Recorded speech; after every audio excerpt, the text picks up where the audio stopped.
pense que ce serait bon que les députés de notre Assemblée sachions qu'est-ce que ça représente. Vous l'avez évoqué un peu dans votre mémoire.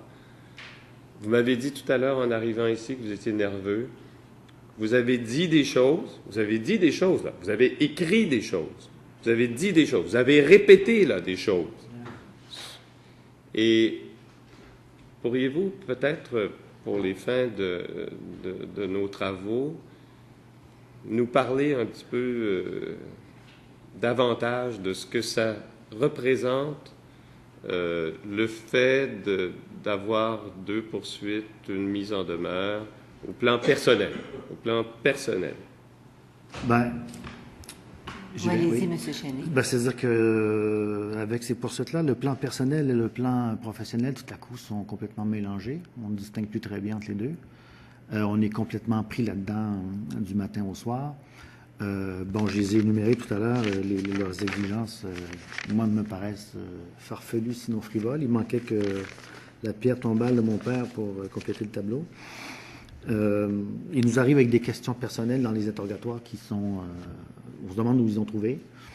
Par exemple, ils voulaient connaître les liens intimes qui pouvaient lier Alain Deneau et Delphine Abadie. Et puis, je ne sais pas où ils ont trouvé leur information, mais moi, j'ai appris des choses. Ça me paraissait absolument grossier comme manière de faire les choses.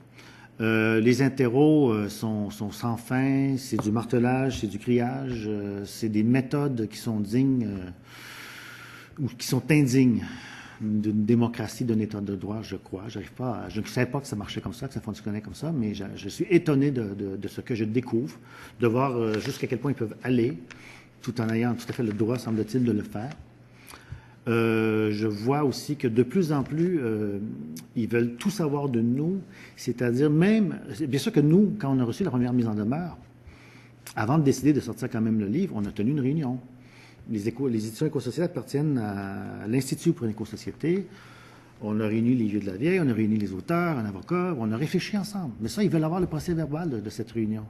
Mais je me dis, j'ai droit, moi, à me préparer une défense en privé, il me semble. Moi, je n'ai pas leur procès-verbaux de leur réunion de la Bargold ou avec leurs avocats ou quoi que ce soit. Mais ils veulent tout avoir. Ils ont demandé nos ordinateurs, on a refusé des remettre, les ordinateurs personnels des auteurs. Ils fouillent dans nos vies, finalement. Et c'est un stress assez permanent. Pour moi, si je vous disais que j'étais un peu nerveux, c'est que je ne mâche pas mes mots, je crois, ici, et je n'ai pas l'impunité parlementaire. Et ça, ils vont me le ressortir. Ça, je vais l'avoir au visage en interro le 28 octobre. On me le ressort, ça, je vous le garantis. Ça va être publié sur le site Internet du Parlement et de l'Assemblée nationale, et j'y tiens. Mais il y a un certain stress à venir vous lire ça ici aujourd'hui. Parce que je sais très bien que ça va me revenir, que des propos ici vont être retenus contre moi, puis qu'il va falloir que je réexplique chaque phrase, chaque mot, et qu'on va considérer ça comme étant diffamant. Donc, c'est permanent. On doit constamment se réajuster aussi à leurs attaques, à leurs nouvelles lettres d'avocats, leurs nouvelles mises en demeure, aux interros. On doit se réunir pour essayer de comprendre vers quoi ils veulent aller, puis... donc, c'est très accaparant. Moi, j'y ai mis, ces 5 derniers mois, j'ai dû y mettre 70% de mon temps de travail qui, lui, a explosé.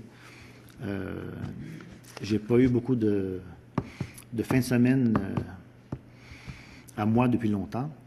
Et puis, je crois que c'est encore pire pour les auteurs qui, eux, sont en interro constamment. On doit réagir aussi beaucoup à ce qu'ils publient, à ce qu'ils font. Ils nous reprochent d'avoir organisé une campagne de diffamation contre eux, malgré la mise en demeure, malgré la poursuite. Mais moi, ce que je leur réponds, c'est que j'ai absolument pas le choix. Si vous aviez accepté un débat public, on aurait pu en discuter calmement. Si vous n'avez rien à cacher, pourquoi vous refusez d'en parler publiquement? Parce que j'ai pas les moyens, moi, d'aller en procès. Ça va me coûter... Les 2 procès risquent de nous coûter 200 000 $, je ne sais pas, moi, avec... dans les 2 systèmes de droit différents, un au Québec, l'autre en Ontario, je n'ai pas cet argent. Donc, je suis obligé de faire une levée de fonds. Au fond, ils se sont fait eux-mêmes leur publicité.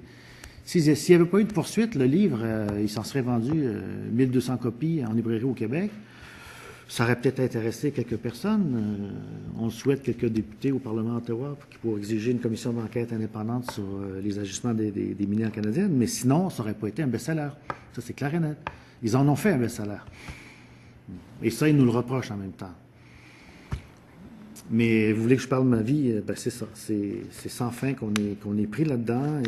Et c'est pas vrai que quand 2 interrogatoires dans une même semaine ou sur 2 semaines, que vous revenez tranquillement au bureau, vous êtes tout à fait à l'aise dans ce que vous faites. Vous êtes constamment sollicité, constamment interpellé. Vous êtes là-dedans à fond. Je sais que de nos auteurs, il y en a 2 sur 3 au moins qui sont chargés de cours. Ben, ils n'ont plus la concentration qu'ils doivent avoir pour exercer leur métier. Ce sont des profs, ce sont des chercheurs. Et là, ils sont sortis de leur monde. Alain Deneau a annulé sa charge de cours au printemps à l'UQAM. Parce qu'il n'aurait plus à se concentrer là-dessus. Parce qu'il a fallu écrire une requête aussi, suite à leur poursuite. Il a fallu défendre chacun de nos points. Ça, on a remis un document qui avait 80 pages. On voulait être sûr de notre coup, mais ça, c'est un travail énorme. Il a fallu reprendre le livre au complet, revérifier les 1300 notes de bas de page qu'il y a.